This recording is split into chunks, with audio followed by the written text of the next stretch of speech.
आज यहां उपस्थित हर व्यक्ति से और उन सब से भी जो इस दर्शन या इस संदेश को देखेंगे, मैं तुम्हारी आत्मा में कुछ जगाना चाहता हूं। अब प्रभु कहते हैं कि 2026 विशेष रूप से याद रखो प्रभु के पर्वत का वर्ष है, और प्रभु कहते हैं कि हर नए जन्म में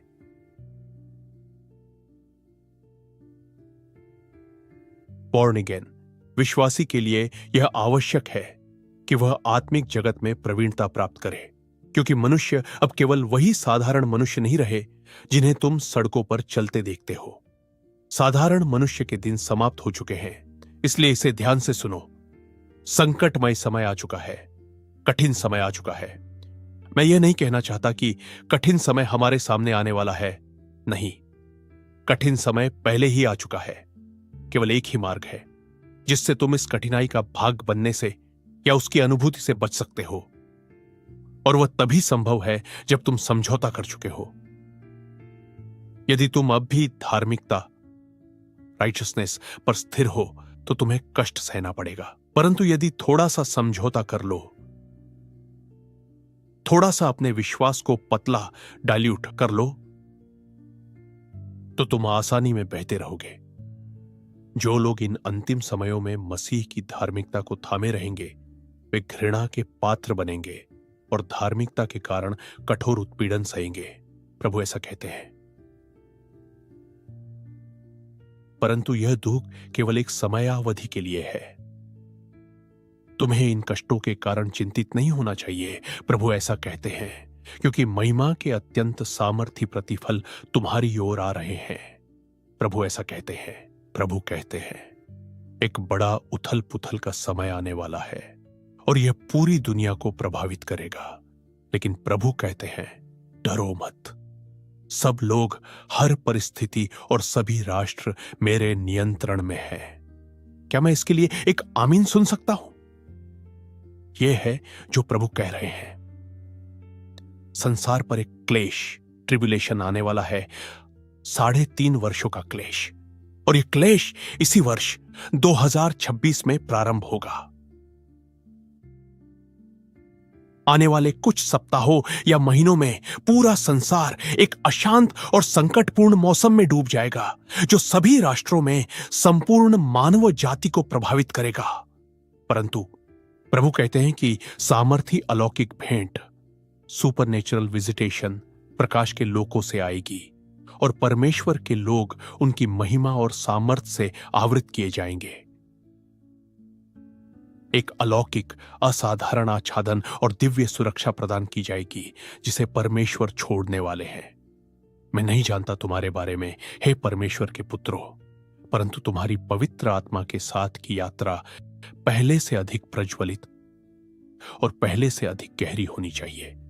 और मेरा प्रश्न यह है, इन अंतिम समयों में तुम अपने विश्वास के साथ क्यों खेल रहे हो?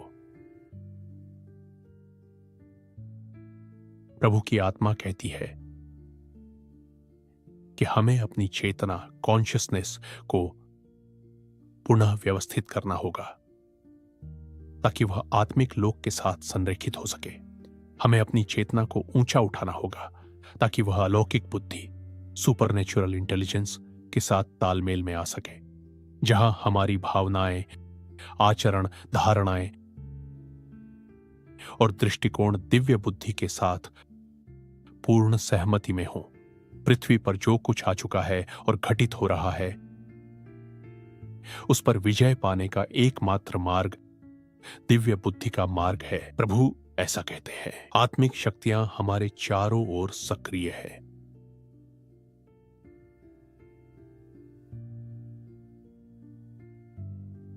अतिरिक्त आयामों, एक्स्ट्रा डायमेंशंस से आक्रमण हो रहा है। सरकारें अंधकार की शक्तियों से प्रभावित हो रही हैं।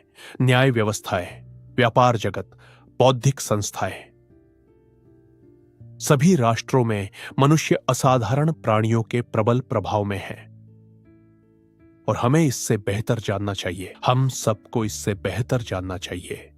हम में से हर एक को इससे बेहतर समझना चाहिए। परमेश्वर ने तुम्हें गढ़ा है, उन्होंने तुम्हें सिखाया है। उन्होंने तुम्हें दर्शन दिए हैं, तुमने स्वप्न देखे हैं, तुम जानते हो क्या आने वाला है, तुमने भविष्य की झलक देखी है। फिर तुम ऐसा क्यों व्यवहार करते हो मानो तुम्हें कुछ पता ही नहीं कि पृथ्वी पर क्या घटित हो रहा है।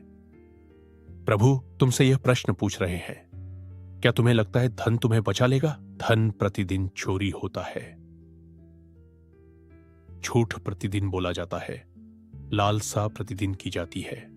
मनुष्य प्रतिदिन स्वयं को यौनिक भ्रष्टता में अपवित्र करते हैं, क्योंकि यही दुष्ट का उद्देश्य है, मानव सभ्यता के बीच अपने एजेंडे को आगे बढ़ाना। परंतु हम ऐसे पुरुष और स्त्रियां होंगे जो धार्मिकता में स्थिर रहेंगे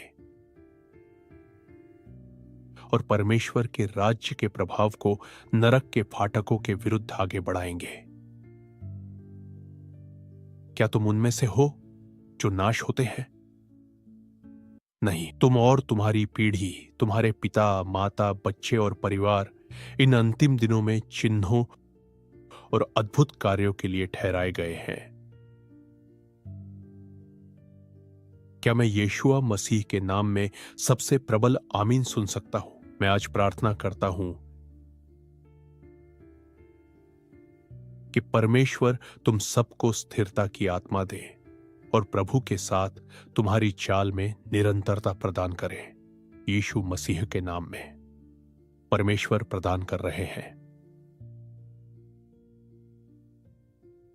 परमेश्वर आत्मिक लोगों से वरदान छोड़ रहे हैं, परंतु प्रश्न यह है, क्या तुम ग्रहण करने के लिए तैयार हो? क्या तुम सचमुच प्राप्त करने के लिए सिद्ध हो? याकूब 1:6-8 बाइबल कहती है कि डगमगाता हृदय और अस्थिर मन परमेश्वर से कुछ भी प्राप्त नहीं कर सकता। परमेश्वर तुम्हें देना चाहते हैं, परंतु यदि तुम्हारा मन डगमगाता है तो तुम ग्रहण नहीं कर सकते। प्रभु कहते हैं कि हम सबके लिए एक गहरी आंतरिक पुनः संरचना आवश्यक है, ताकि हम दिव्य व्यवस्था के साथ पूर्ण संरेखण में आ सकें।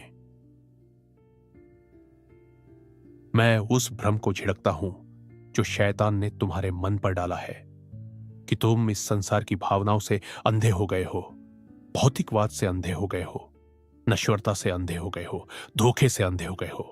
मैं आदेश देता हूं कि यह छल तुम्हारे मन से दूर हो जाए यीशु मसीह के नाम में।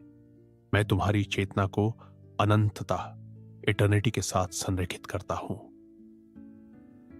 क्या मैंने कभी इस संसार में सच्चा आनंद पाया? नहीं। क्या मैंने कभी इस संसार में वास्तविक उत्साह पाया?